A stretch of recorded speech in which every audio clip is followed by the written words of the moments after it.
കാടിന്റെ വന്യതയിലും നിഗൂഢതയിലും ഒളിപ്പിച്ചു വെച്ച പച്ചപ്പ് വിരിച്ചിട്ട അതിമനോഹര താഴ്വര, പ്രകൃതി പണികഴിപ്പിച്ച കശ്മീരിന്റെ സ്വിറ്റ്സർലാൻഡ്, പ്രണയത്തിന്റെ പ്രതീകമായ പെഹൽഗാം ഇന്ന് ചോര ചിതറിയ ഭീതിയുടെ താഴ്വരയാണ്. 6 ദിവസങ്ങൾ മാത്രമാണ് അവർ ഒരുമിച്ച് ജീവിച്ചത്. സ്വിറ്റ്സർലാൻഡിലേക്ക് പോകാനൊരുന്ന ഹണിമൂൺ യാത്ര വിസ പ്രശ്നങ്ങളെ തുടർന്ന് കശ്മീരിലേക്ക് മാറ്റേണ്ടി വന്നതാണ്. ജീവിതം ആസ്വദിക്കും മുൻപേ ഹിമാൻഷിക്ക് പ്രണയം നഷ്ടമായതും ഇവിടെ.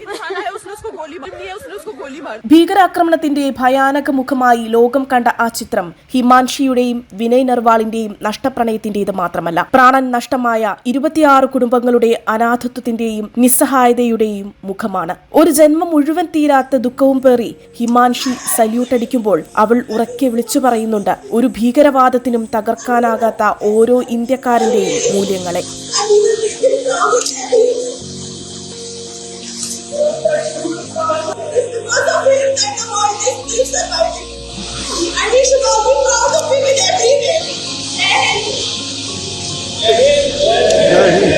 ഒടുവിൽ തീനാളങ്ങൾ ഏറ്റുവാങ്ങുമ്പോൾ ഒഴുകിവറ്റുന്ന ഓരോ കണ്ണുനീരിനും ധീരതയുടെ തിളക്കമുണ്ട്. വിനയ് നർവാളിന്റെ സഹോദരിയെ പോലെ, സാമിർ ഗുഹയുടെ മകളെ പോലെ 26 കുടുംബങ്ങളെ നിർവികാരതയിലേക്ക് തള്ളിവിട്ട കൊടും ഭീകരത. ഒരു കണ്ണുനീർ തുള്ളിക്ക് പോലും കണക്ക് ചോദിക്കാതെ കാലം കടന്നുപോകില്ല.